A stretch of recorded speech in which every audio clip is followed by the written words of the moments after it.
What do you get when you cross the Justice League with generational trauma and the Great Depression? You get super sibling issues. On this episode of Moving Panels, we discuss Jupiter's Legacy.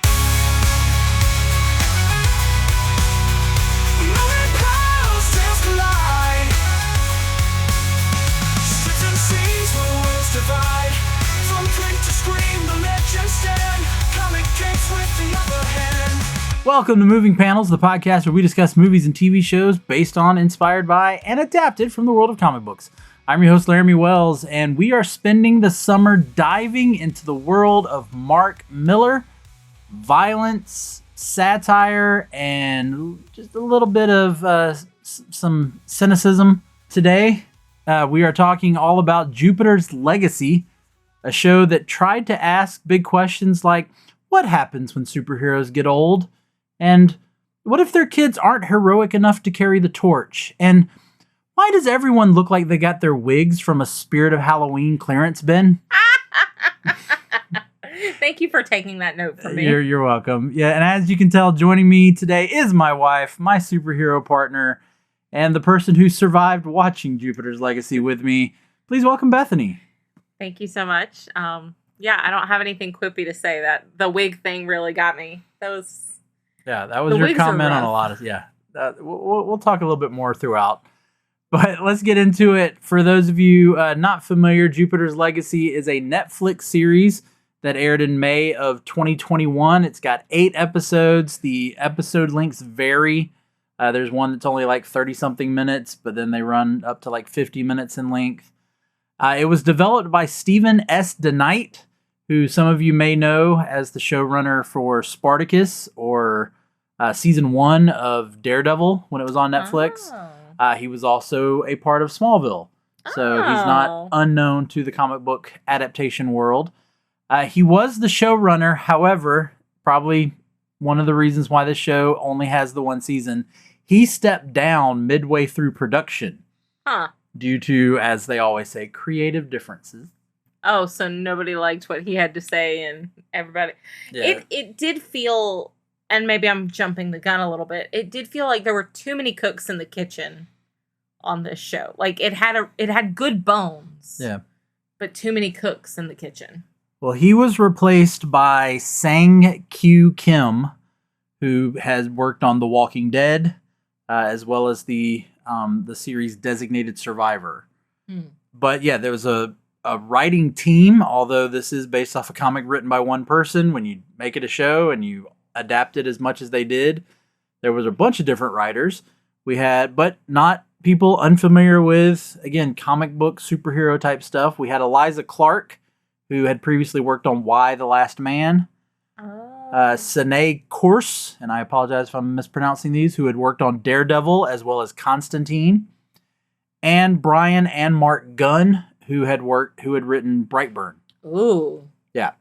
So, again... all-star group. Yeah, people who know what they're doing. And, of course, not all of the episodes are directed by the same directors. To name a few, directors included Charlotte Brandstrom, who had also directed episodes of The Witcher for Netflix. Mark Jobst, who had directed for The Punisher on Netflix. And Christopher J. Byrne, who had directed for Paramount and CBS Star Trek Discovery.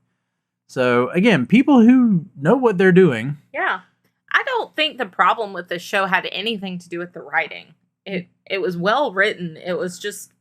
Anyways, we'll get into it later. Yeah. And, of course, we will keep this first half spoiler free because there are some spoilers, some big reveals in this season. As well as the comic, if you're not familiar with the comic. So let's get into the comic book connection. This is the comic book connection theme. The Jupiter's Legacy comics began in 2013 from Image Comics, created by writer Mark Millar and artist Frank Quitely. The series includes 2 volumes, Jupiter's Legacy, and a prequel series titled Jupiter's Circle. Millar and Quitely were inspired by the golden age of comics, classic mythology, and political theory. The narrative blends Depression-era adventure with modern-day disillusionment. Millar has stated that he wanted to explore the fallout of idealism when it collides with shifting societal values. The comics are ambitious, digging into the challenges of legacy, ideology, and family expectation. Themes of moral absolutism versus pragmatic compromise are everywhere, especially in the ideological split between generations. The structure of the comic is non-linear, jumping between the team's mysterious origin in the 1930s and the present-day collapse of their quote-unquote utopian ideals. It mirrors the idea that the past doesn't just shape the present, it haunts it. Instead of asking, what if superheroes were real, as Millar usually does, instead he's asking, what happens when ideals fade? So, does that pretty much explain? Oh, yeah. No, I really loved the juxtaposition in the story of, you get the idea of the ideal person. Like, what do we value in each generation? And kind of seeing them harshly up against each other. And it does make you go like, well, what is the right answer? Yeah. Yeah. And again, like I said, we're gonna stay, as I've always said, we stay as spoiler free. So kind of need to get through the general information first. But let's go ahead and get into the cast. So right off the bat, we've got the Utopian, the Superman-esque character. Todd Hamilton. What? Tad Hamilton. Oh, yeah. Wow, I forgot about that movie. That's my touch point for Josh Duhamel. Yeah, so Josh Duhamel, who plays Sidney Sampson, or Sheldon Sampson, excuse me, gets that alliterative name, the SS. He is the Utopian. Some of you might know Josh Duhamel from Win a Date with Tad Hamilton. I know him from, like the Transformers movies. Yeah. He's in a lot of those. But yes, he's done a lot of romantic comedies. I did find out that he reportedly spent 4 hours in the makeup chair in order to look like the older Utopian. The makeup was really good. It was subtle. Except for, I'll just go ahead and say Brainwave. Yeah. Brainwave, you could tell he had prosthetics and makeup on. Something just didn't look right. Yeah, Josh Duhamel, I think they aged him up well. Leslie Bibb, they really just put the wig on her. Well, Leslie Bibb, iconic. They didn't really age her face. Not too much. Yeah.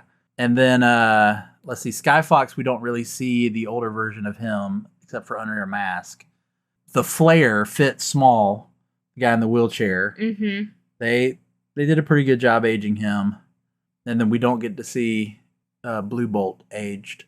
So that was pretty much the characters that we get to see, the younger version compared to the older version.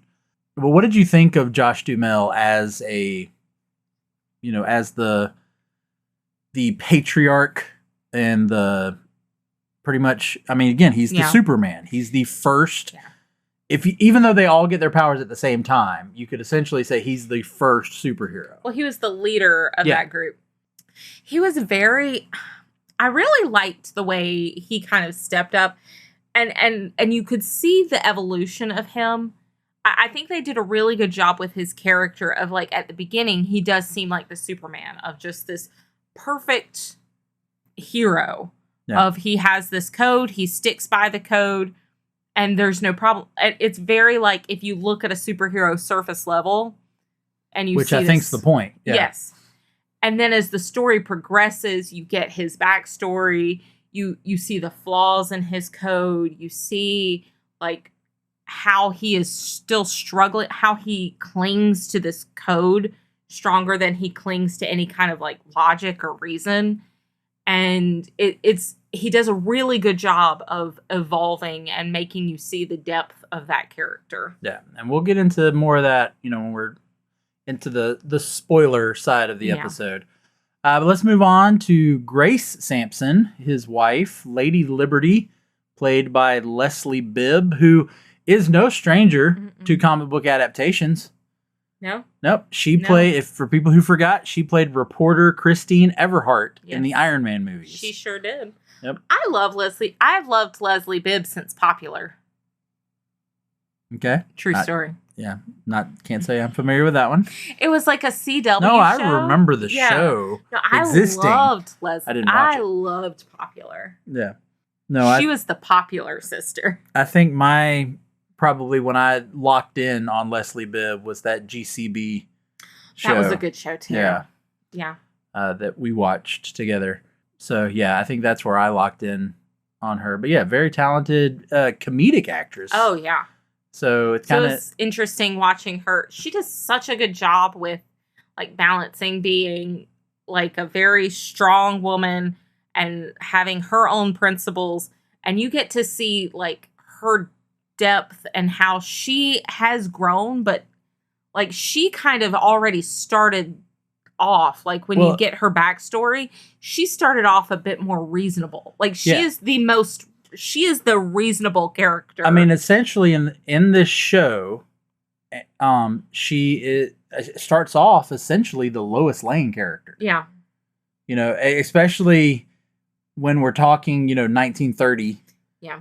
She is the only woman reporter at her newspaper. But she definitely like gets a lot sooner. She's got a lot more agency throughout the story. Like she is the one who figures things out the fastest. She's the one who, gets the group to come to accord and work out their differences. Like she's a good mediator, but also she's not afraid of taking action. And Leslie Bibb does a really good job of balancing that, like when it's a good time to just sit back and let people hash things out the way they need to, and when she needs to step in and point out like, hey, I love Leslie Bibb.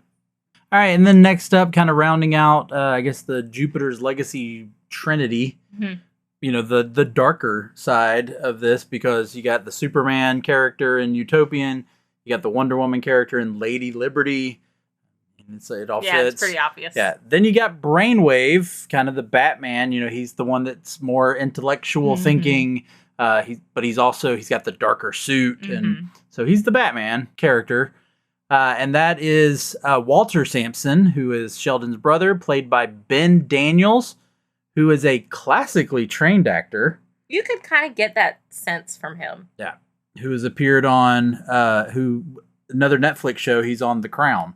I love The Crown. Yeah. Who is he on The Crown? I didn't write it down. I just wrote down that he was on The Crown.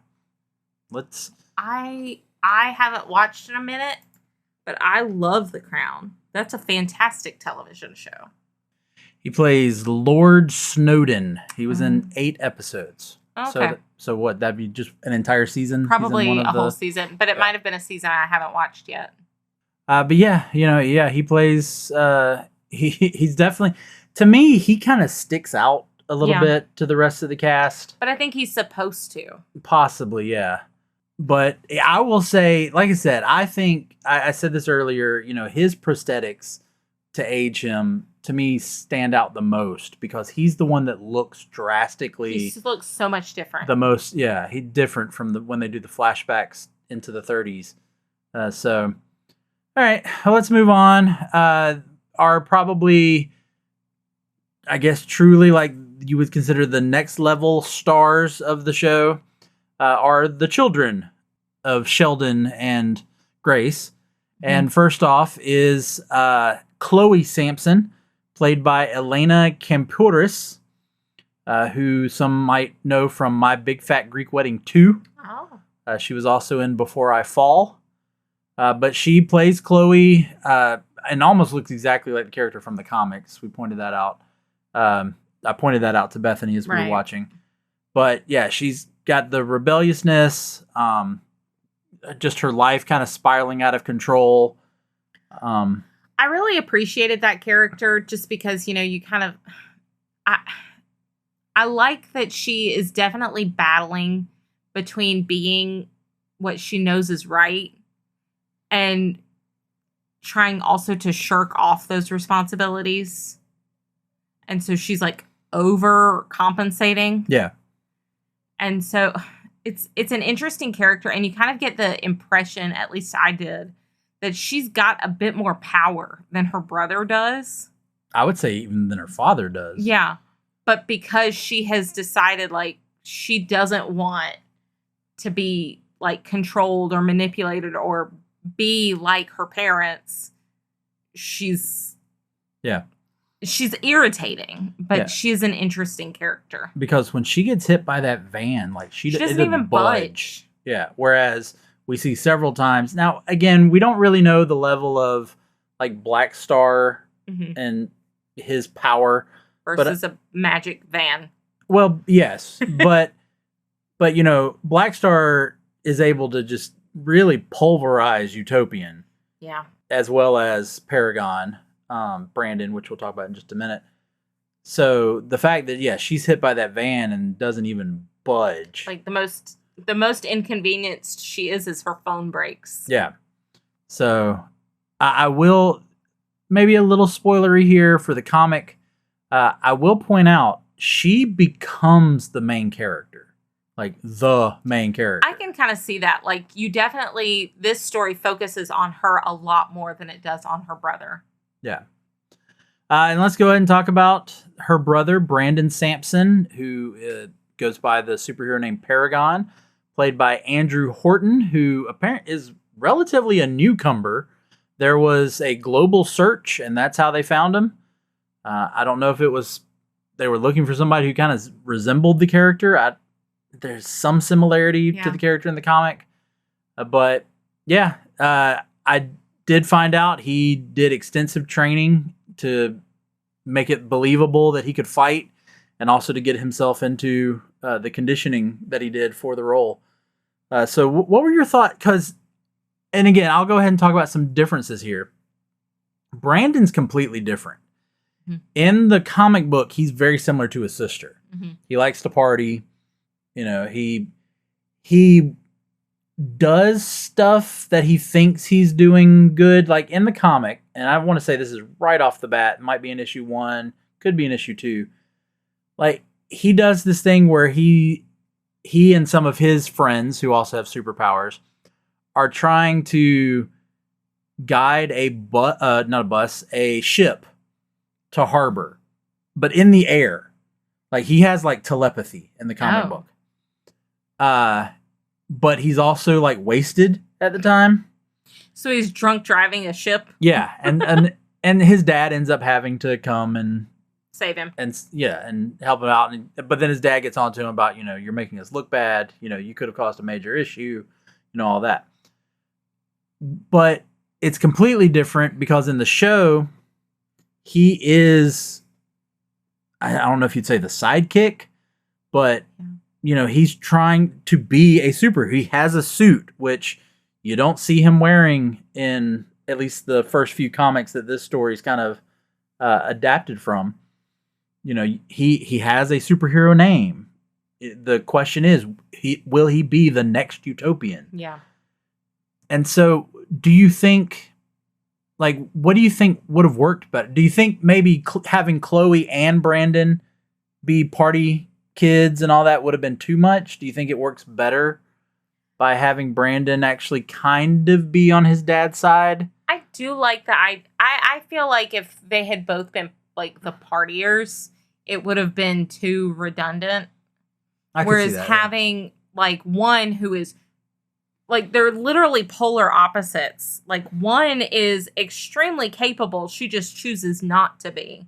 And one, like, wants to be very capable and wants to step up and do what's, he wants to impress his dad, but has his shortcomings. Yeah, because he's constantly replaying his dad saying, he's not ready. I don't think he'll ever be ready. Right. Yeah. So, all right. Well, we're definitely going to get in more of Brandon in the second half. But let's move on to Matt Lantner, who plays George Hutchins, a.k.a. Sky Fox, which we primarily see in the flashbacks, and then we get to see him as Sky Fox in the very last episode. Right. I did want to point this out, because I knew I recognized the name Matt Lantner, but I couldn't place his face. That's because you may not recognize his face. You might instead recognize his voice, because he's a voice actor. Most famously, he was the voice of Anakin Skywalker for the Star Wars, The Clone Wars television series. So there you have it. There you go. Then to continue on our group of the Union, We got Mike Wade playing Fitz Small, which is a change in the name from the comic, as well as a change in the race from the comic. But he is the Flare, a.k.a. the Flash. Okay. In a way, he also has that light ability, a.k.a. the Ray from DC. But he does have the speed as well, which they show. Those of you might be familiar with Mike Wade on the NBC show Timeless, for those of you who watch that. Then his daughter, Petra Small, who goes by the Flare 2. I hated that for her. The Flare 2, Electric Boogaloo. Yeah, she is played by Tanika Davis. So they did do a race swap for those. Fitz is a white guy in the comic, black guy here. I have no problem with that. No, I think it works, especially at the beginning when they're doing the flashbacks and kind of seeing his dynamic with Sheldon. Yes. So that is one thing that I liked, was kind of the backstory they gave him and the connection he has with Sheldon. Again, some of the other things I have to say, we're going to say for the second half. I'm trying to get through this first half so that we can get to that second half. Then we've got Tyler Mane as Black Star, our main villain of the series, right. I guess you would say. And I was shocked to find out it was Tyler Mane. For those of you not know, Tyler Mane is a former professional wrestler, but for comic book fans, you might remember he played Sabretooth in the X-Men movies. He also has played Michael Myers in the Halloween movies because he's a big guy. Yeah.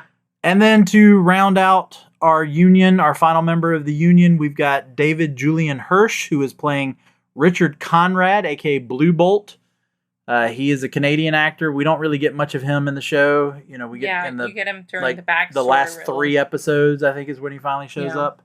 Because he's the guy they rescue. But then he becomes part of the team as well. I did find out that several of the actors filmed the flashback scenes and the present day scenes on the same day. Who planned that? I don't know.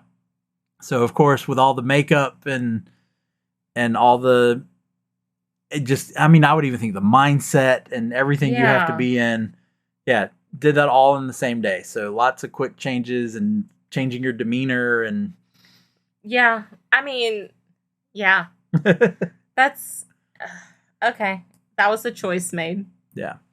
But as we talked about at the beginning, we'll talk about it here again. Pretty much every single one of these characters, and even some of the characters that don't have the flashbacks, like Chloe, for instance, wore a wig. Oh my gosh, these wigs. And some of them may be more convincing than others. Yeah. Leslie Bibbs, I don't think were too bad. I think her flashback one wasn't. Her wig was not great. But part of me wonders, though, if it's that because we know her so much as a blonde. Yeah, and then so seeing her with gray, it's not. Well, the gray I didn't think is bad. Well, that's what I mean. Is with the gray, it's not as much different, but with the short, the very bob, severe bob, the dark bob. There were times where her wig wasn't that bad, and that was usually when she had a hat on.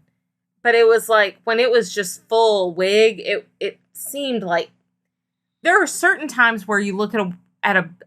I feel like I shouldn't be looking at an actor's performance and go like, "Oh, that wig." Yeah, and see that's the problem. I think especially with Chloe.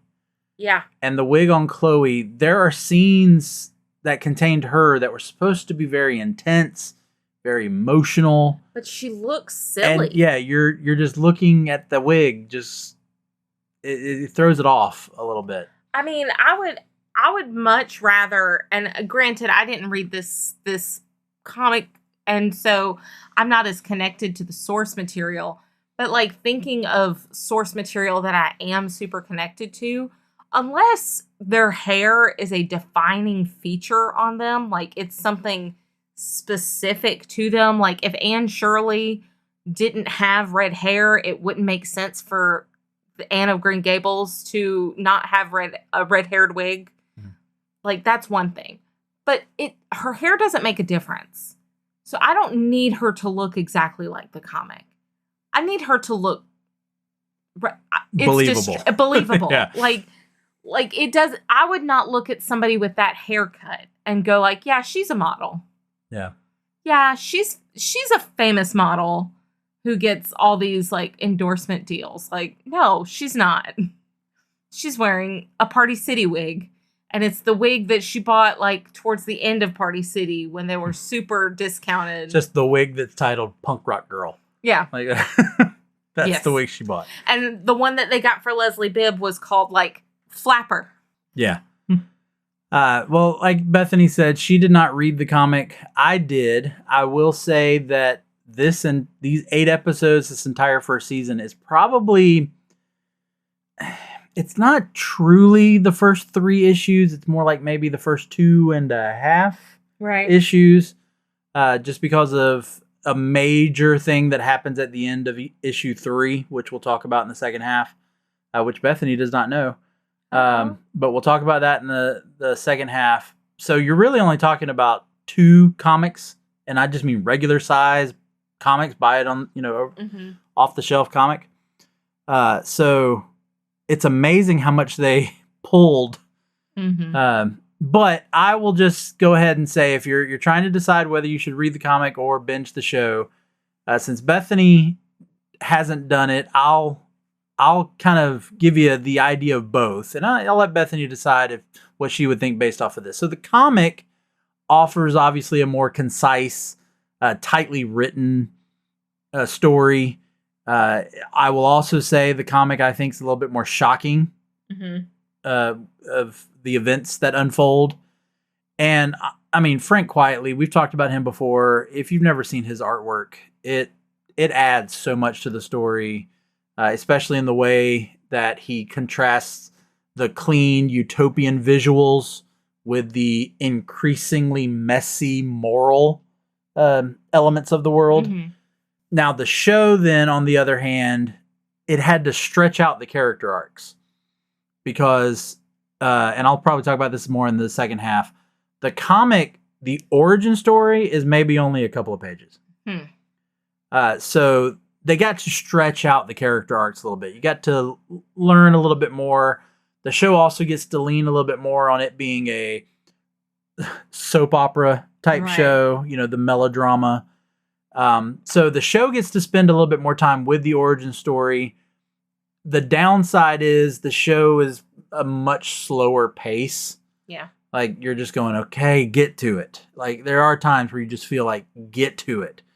Now, once it gets to it, it's very good. Yeah, it's very good. But the comic, it's so tightly packed, it gets to it a lot quicker. So if you want fast pace and a philosophical story about superhero deconstruction, then read the comic. But if you want that slow burn, soap opera, family saga... You want to watch Leslie Bibb. Yeah. Then watch it. So, but you've watched it. Yeah. And me telling you that it's really only 2 issues of a comic book. So you're talking maybe 60 pages? Yeah. Like, would you rather have just read this story, or do you think it worked in the 8 just shy of an hour episodes? I would say I would probably recommend someone read it. That's usually my recommendation, and I didn't even follow my own recommendation this time. But I did offer. She did. You did. Yeah. You did. I just didn't have time. And so I would say read it, and I still may read it. Because the story is very interesting. Like, the story and the ideals behind it, I am fascinated by. I would like to learn more. I would like to get more from it. And the fact that the show is canceled, I'm not going to. Yeah. But yeah. Yeah. Well, I'm interested to see whether you would pick it up, especially after I am going to reveal some of the spoilers to the comic when we get back.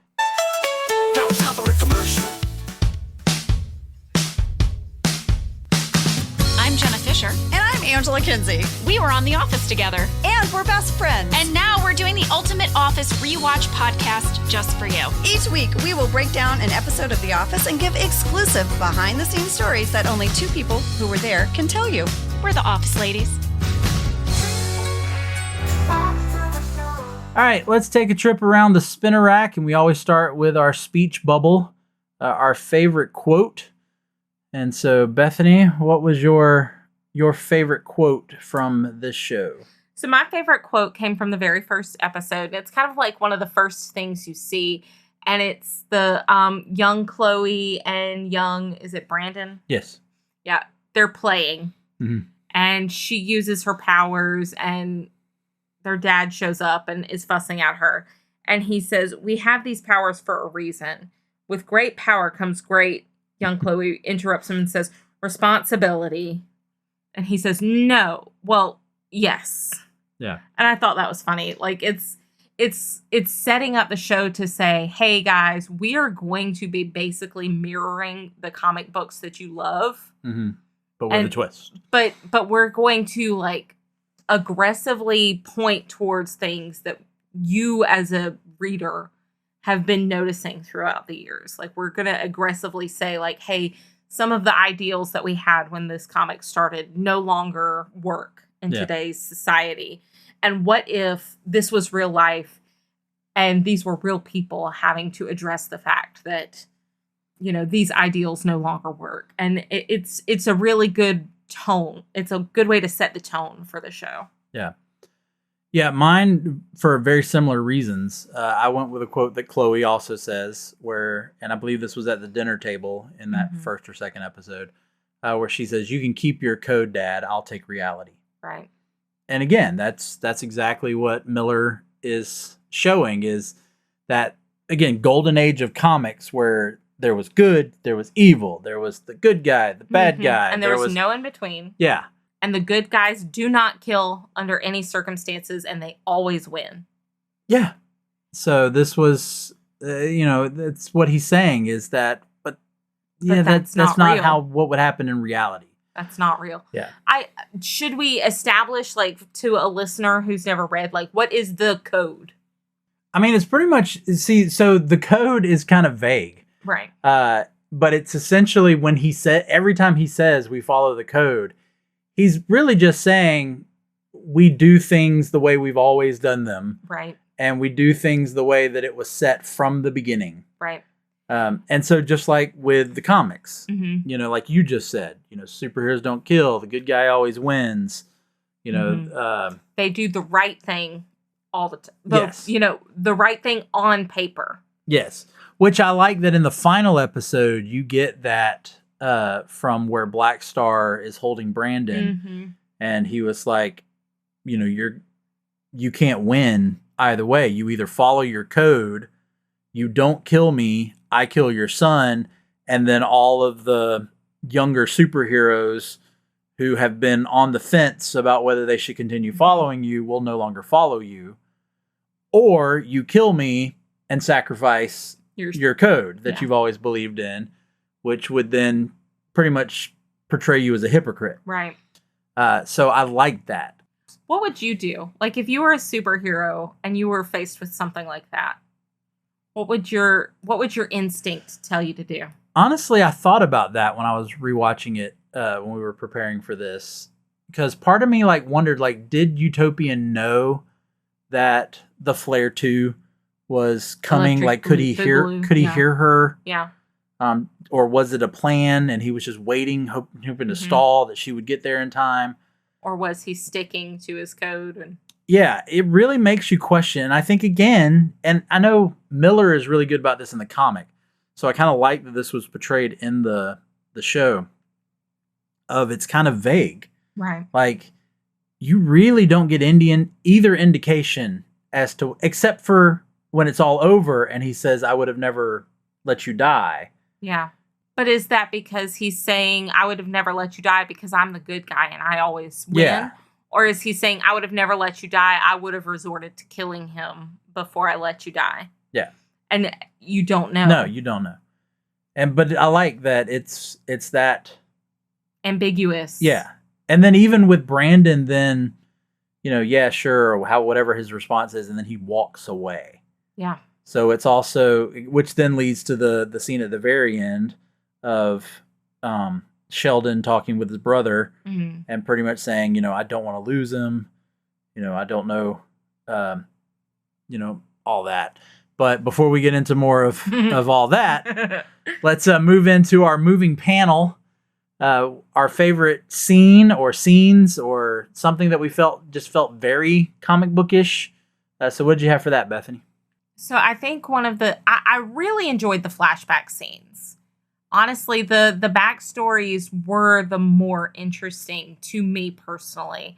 And I think the specific scene I have in mind, it's towards the very end, and they have made it to that area of the island, and they're trapped in this like room, and they've noticed the skeletons of like former Vikings who have been there. And they feel Vikings like and conquistadors and they've like resigned, like, you've killed us. They're blaming Sheldon. They've said you've killed us pretty much, and they're starting to fight each other and argue. And Grace takes a moment and she looks around and she actually like puts everything together and recognizes like, hey, they're killing each other. Like, nothing killed them. They killed each other. Yeah. And that is what is happening right now. And we're going to repeat ourselves. And her, like, taking that moment. It's either that scene that's my favorite, or the scene where she gets fired from the newspaper and she stands on the desk and screams, "Who has my mug?" Yeah. And then she notices who has her mug, and she throws out his coffee on his shoes. And just dumps it out. Yeah. That's a close second. What I found funny about that too is that, of course, it's 1930, so they don't have, crazy looking. No, it's just design. It's a plain white mug. That was the thing. It's like there wasn't anything on it There's nothing special about this mug. It was hers, and they had stolen it from her. She had been fired, and they had stolen her mug. Yeah. No, I too, kind of the whole journey through the island. I like the fact that it's like every time we go back to the flashback, they're in like a different setting. Yeah. Because there's a desert, then there's a part where it's a snowy, tundra, and then there's a forest. Rock climbing. And there's where they're on the ledge climbing the mountain, and so I liked all of that. Part of me questions is should that have been separated from the modern stuff? Did you actually feel that the back and forth, like what we would see in the flashbacks, would actually help us understand something we were seeing in the present time? See, that is, I think, what I've been trying to figure out since watching this. And you asked me this question knowing that I've already been talking to you about this. But pretty much, I don't think so. Like, there was nothing you were getting from the flashbacks that was feeding into the story, the present day storyline, that you had to know. Like, it wasn't like it mirrored anyway. And so it felt very whiplashy, of like you were going from one storyline to what felt like a completely different storyline. Yeah.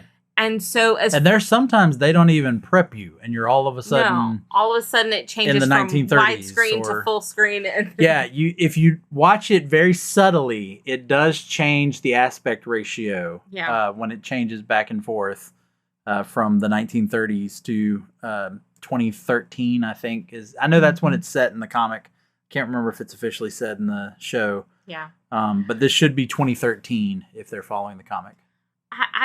I feel like it would have benefited from either I just don't know. Like, part of me wishes that they had just stuck with one storyline, like maybe started or only had a couple of episodes. Yeah, I think it would have been. I think you need both stories in season 1 to make it a rounded. But I think it could have been that you got a couple of present day episodes and then a couple episodes that were full flashback episodes, instead of going back and forth within an episode. You never got fully connected to either story that way. Yeah, I could see that a little bit. But it's different when you do shows that have flashbacks and what happens in the flashback correlates to what's happening in the present day. But it just didn't feel like that was happening with this show. No. It was just revealing more about the characters and all. But that does bring me to, I know we typically do a weird science segment. But as I was thinking of the weird science, I was thinking, is this something that I would classify as weird science? Or are these things because we didn't get the complete story? So, for instance, one of the things I wrote down was the source of their powers. Right. We know they go to this mysterious island. We know the island is mystical, magical, maybe alien. Yeah. A little sentient. Yeah. But we don't get an explanation. Right. Now, sometimes I don't mind that in comic and superhero stuff, but this one just felt like I needed to know. Like, what was the source? If it is that it's a mythological island, fine. Just tell me that. Explain it in a throwaway scene, and I'm happy. If it's aliens, fine. Give me a way to know that it was aliens, which you almost think that's the case when they step through the door, and all of a sudden they're on like a moon of Jupiter. Thus the name. But there's never anything that indicates that it's, they do have where the ghosts of their loved ones speak to them. And maybe that was an alien that was just projecting something that was familiar to them. But if they had just done something. But like I said, I don't know if that's something that if the show were to have continued, we would have gotten more. Right. Since they were doing this back and forth. I don't know. And then the other thing, which was a major issue with me, but again, I don't know if it could have explained it more in season 2. And we'll just go ahead and drop this spoiler. Walter being the villain at the end. Yeah. Finding out that he was behind everything that has happened. Like a crazy villain. Yes. But then I question, so why did he go into the mind of the Black Star duplicate? Like, how was that a part of his... Was it because he knew that George was in there? But he would have had to have planted George in there, wouldn't he? If he's the one that created the duplicate. I don't know. And see, that's... And you almost would go, is it because... He was luring in Leslie Bibb's character? All right. And see, I thought that too. But the only way that Grace is able to get into the mind is because of his daughter... And it was her idea. And he did not have her as part of his plan. He flat out states that at the end before he murders her. He says, I didn't want you to be a part of this. But Grace, forced my hand. So there's no way that Grace could have gotten into the mind without her being there. And her being there was not a part of his plan. I don't know. So that's my biggest. I didn't think about that one, too much. But again, I still don't know. Is that something that maybe would have been explained since all of that is revealed in just the last 10 episode? 10 seconds of the episode. Yeah, in the last half of the episode. I don't know if that would have been explained later. And then, of course, there's also, you and I talked about this.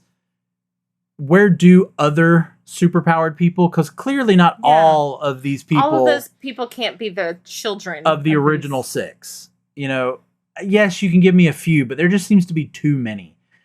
I suggested that in the show, when you see the blast happen from the island, when they get their powers, and you see it go across the captain and the crew of the ship that's off in the ocean, you see the little rings and circles and lines appear on their face briefly.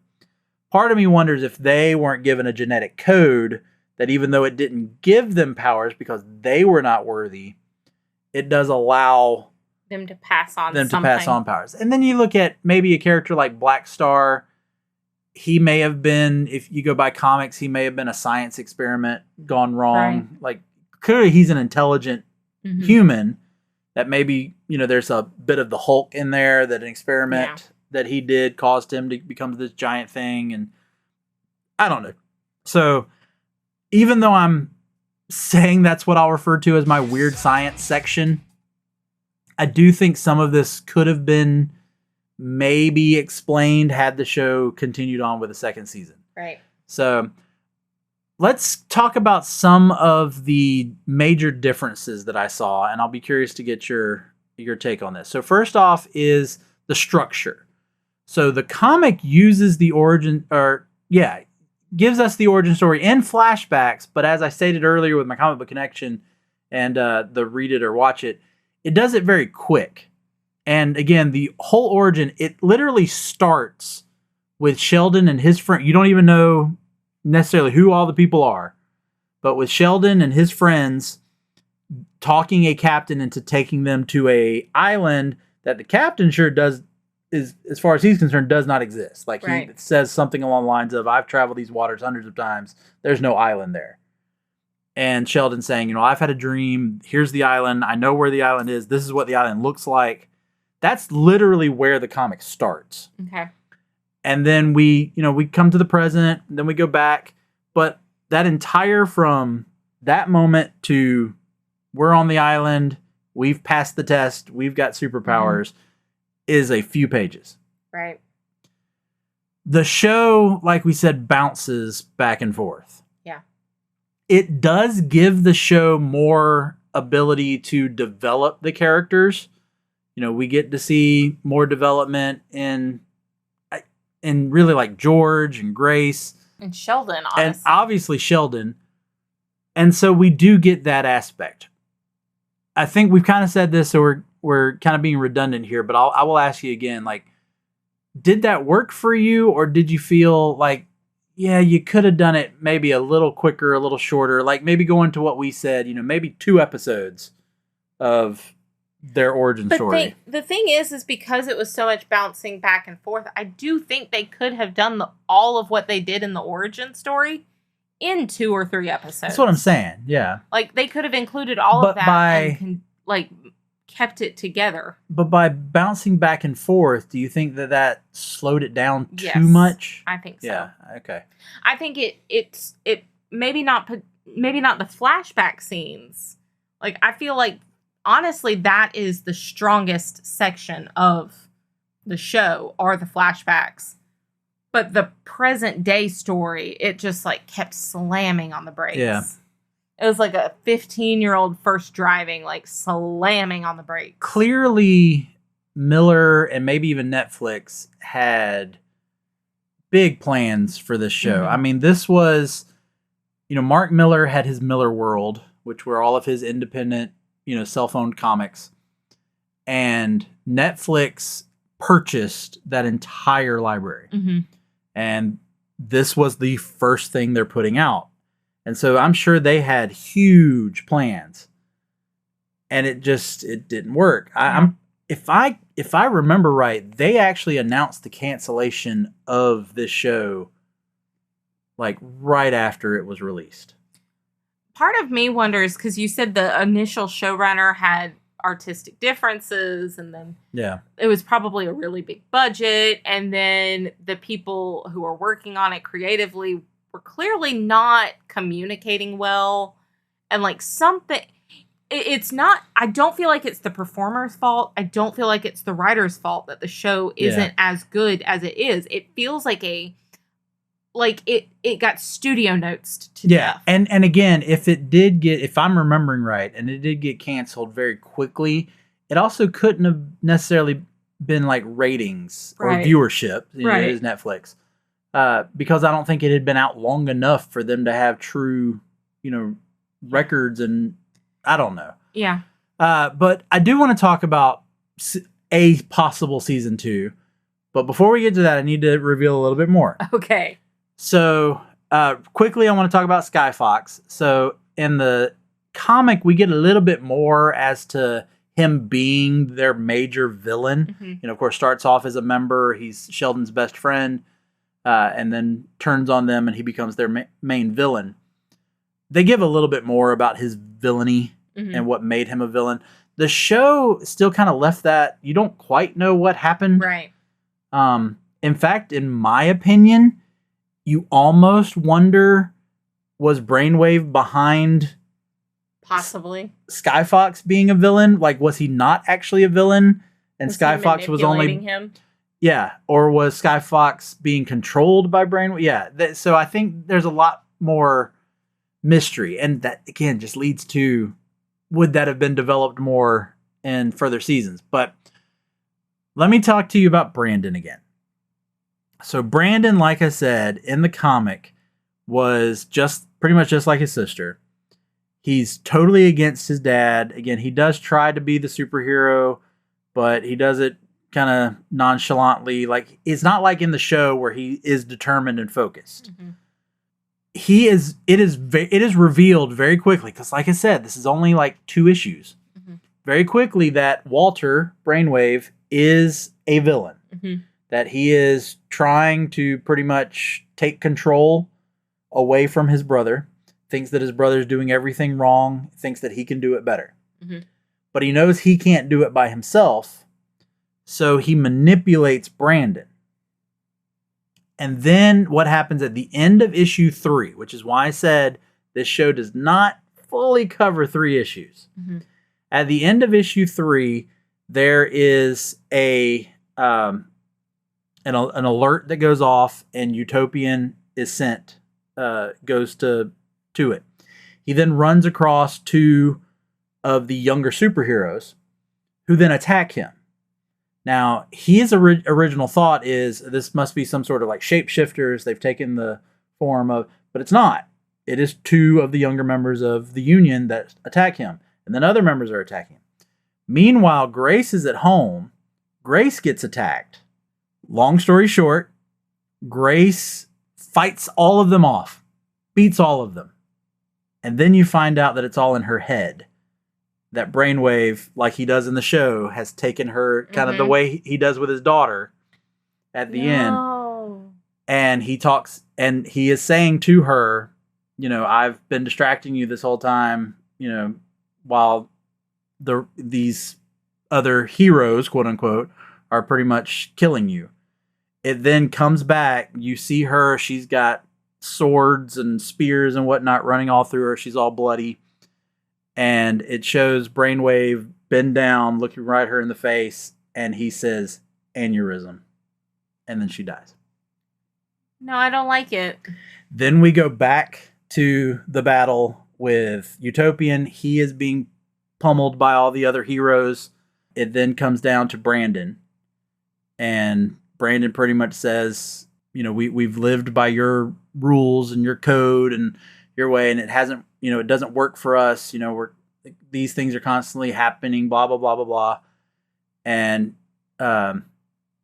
he then uses he does have heat vision in the laser. Right. He then holds his dad's head and he lasers his dad's head and kills Utopian at the end of issue 3. I don't like it. Yeah. Hard pass. So, 0 stars. No, thank you. I take it back what I said earlier. Don't read this book. This book is terrible. Watch the show. It's fine. And then the rest of Jupiter's Legacy, it then jumps when it goes to issue 4. It jumps 10 years or 9 years into the future. Brainwave and Brandon have taken control of not only the United States but the entire world. They're in the White House, which I will also say I'm pretty sure the comic does indicate that Barack Obama was president at the time because it was 2013. Mm-hmm. And so they do mention that. But then you find out Chloe and Hutch, who are a couple, like they kind of start becoming at the end of the show. There's a part where Chloe comes in to try to save her mom right before her mom is killed. Realizes it's going to be futile. Hutch then grabs her, and I forgot where he says, but he pretty much says something to his rod, and the 2 of them just disappear. They then jump running from the superheroes. Ultimately, in issue 4, they have been able to successfully hide out in Australia. Mm-hmm. And they're living a normal life. And like I said, this is 9-10 years in the future. They have a kid. The kid has superpowers. What you end up finding out is that Brandon and Brainwave have been hunting down people with superpowers. Oh. Because you're either on our side. You're either with us or against us. Yes. And they've hidden out. They don't use their powers and all that. And so, like I said, Chloe becomes the hero, in essence, for the remainder of the run. And Hutch, who was also a villain. Right. And their son. So that's what the show the comic turns into. So with all that being said, let's talk about what if there was a season 2. So when did the show air? When did it air? Yeah. In 2021. Okay. So it was after COVID. And when did the comic release? In 2013. 2012, 2013, or 2013, 2014. Yeah. Okay. So I think, yeah, we would, because we saw Brandon walk away. So I think season 2 would have been a little bit more about Brandon's, struggle. And maybe now that we know Brainwave's the villain, we do get that, him manipulating Brandon. Mm-hmm. We may have actually seen the death of Utopian and Lady Liberty in the second season. Awful. Yes, we may have gotten more about Skyfox and his betrayal of the team back in the 50s, 60s, whenever it was that happened. So, of course, more with Chloe and Hutch, and because we don't even get to find out what was that Hutch stole. Right. At the end, that Chloe helped him steal. Yeah. We did the gold stuff in the jar. We didn't get to find out anything about that. So it was a person who does not take care of their teeth, but they still collect them when they fall out. Yeah. Very yellow. and I think the second season would have been more almost like, Marvel Civil War. Mm-hmm. You would have had the two factions, who's on the side of Walter, who's still with Utopian and the Union. Mm. And we may have gotten more of that. Or they could have done like the comic did and just done a flash forward. And now all of a sudden we're 10 years into the future and just kind of play out. This is what has happened. Now we continue from here. So, but like I said, it was scrapped. There is an animated spinoff to this show called Super Crooks that's on Netflix. Mm-hmm. I have not watched any of it. I couldn't tell you anything about it, but it does exist in the same universe. But I think that was just Marvel, or not Marvel, excuse me. That was Netflix. Just go, okay, we've bought this. We have all this IP. We need to use it. Maybe we'll get to see more with them using Wanted or Kick-Ass or something else later. Right. But yeah, you got any thoughts on what season 2 maybe you would have liked to have seen? I mean, maybe even without you knowing what I just told you. If I looked at it from a purely just like analytically, like if I'm artistically criticizing the story, I do think it is a poetic end to Lady Liberty and Utopian and especially considering like their names. Like if you think of that, is the ideals in the 1920s and 30s was liberty and freedom along with like a perfect world. Yeah. And if we can behave in these ways, we will have freedom and a perfect society. And those ideals just don't hold up anymore. And that gets into what we're going to be talking about through much this entire summer. Millar's social and political commentary within his stories. Yeah. And then to have them just murdered and in just incredibly tragic ways. And like Lady Liberty dies with an aneurysm, basically, like obviously in her head, she's having a big battle. But in reality, if you're just standing there looking at her, she quietly dies in her sleep. Like this huge. Well, again, when they show her in reality, she has swords and poles and whatnot going through her. I didn't read it, but like kind of the idea. Okay, she has an aneurysm. That's it's a quick, sudden way to die, and it's small compared to the huge idea of like freedom and America and what the ideals of America are. And then Utopia being like killed by its own creation. Yeah. And it's a big, in the comic, it's obviously he's having to use a whole lot of his laser, heat vision, whatever you want to call it. There's even a panel that shows that the explosion can be seen from, miles away. Mm-hmm. And so I do find that very like poetically interesting and like literarily an interesting story plot device. I don't personally like it because I don't want these characters to die. Yeah. But it makes sense in a literary way. And then, I mean, it would be good. Like, I would enjoy that show. I would get mad and I would get frustrated and I would throw pillows across the room, because that's why they're called throw pillows, right? So that when you get mad at the show, you can throw them. And so, I think, though, it would have been fit. I mean, you look at shows like Game of Thrones. But I mean, like, I think it would have been fitting to take who you think is a main character, even if you didn't know the comic, and do away with them very quickly. Yeah. But also to, not to become super political, but like how appropriate would it be to really see two sides of, basically they're the same coin. You've got two superheroes. They come from the same place and they are fighting against each other. And it is literally like one person just wants to survive and one person wants you to do what they want or else. Yeah. And it's, I mean, it would have been an interesting thing to see played out, especially in the current political climate. But yeah. All right. Well, I think that brings us to our final decision. So bag it, stack it, or trade it. So Bethany, what say you? I would stack it. I would recommend this to people if they were big superhero fans, or if they were even like mildly interested, or if they were huge fans of Popular. And I would tell them to, it's well told story. Well, it's the beginning of a well-told story. It's the beginning of a well-told story. The writing is good. The performances are really good. It's just there's something missing. And I do feel like it's outside of the artist's fault.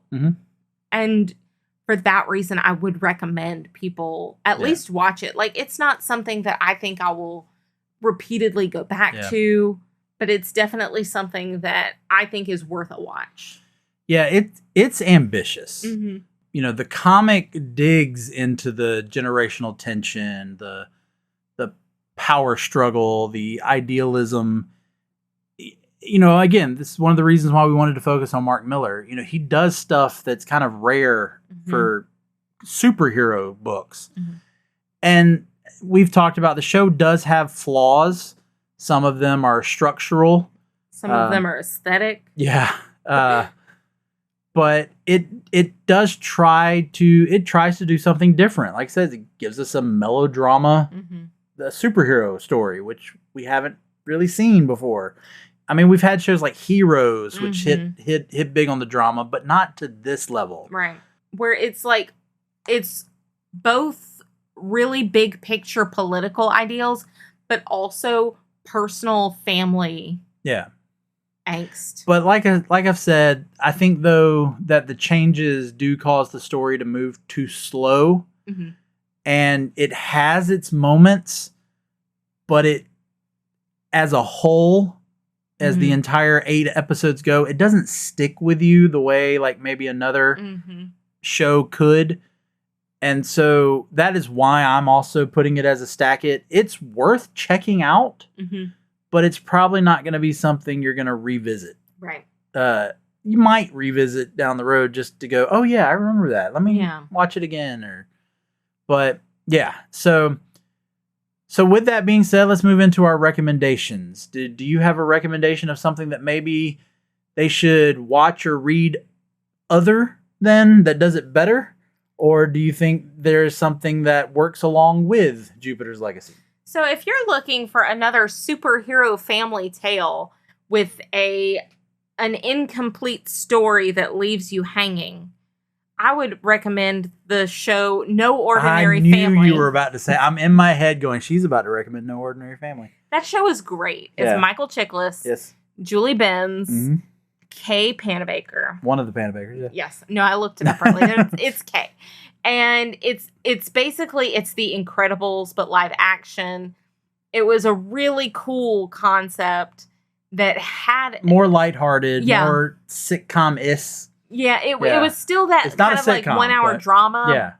But not like it was a lot more lighthearted, kind of like you said. And it's been a long time since we've watched it, but I do remember it having kind of a cliffhangery ending. and we never got that payoff. It only had the one season as Mm-hmm. well. But it handled the family dynamic a lot better than I think Jupiter's Legacy did. Mm-hmm. And I would recommend it. It's a great show. Yeah. I went with kind of something along the same lines. If you do like the work of Mark Millar, you could also look at Robert Kirkman, who does something very similar with Invincible.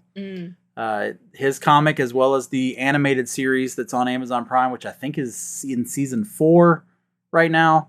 I know I'm behind in watching it, but it of course also plays with the generational dynamics. You know, there's Invincible finding out, you know, or becoming a superhero where his dad is like the Superman of that universe, but then he ends up being evil, but then goes back to being a good guy. It's all, yeah. And it goes full throttle with the violence but also with the moral complexity. You know, that good and evil is not as clean cut as you think it is. And then just my major thing against Jupiter's Legacy is the pacing.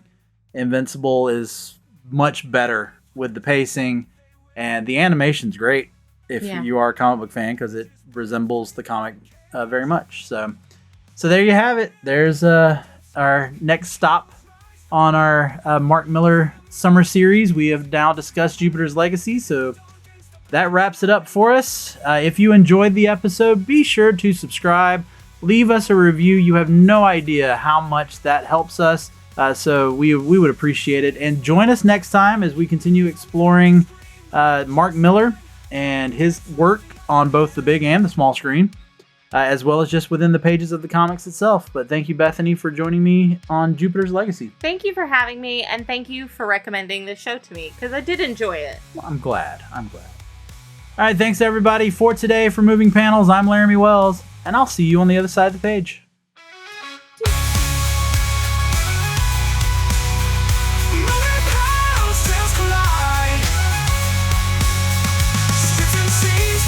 Divide from print to screen, the legends stay.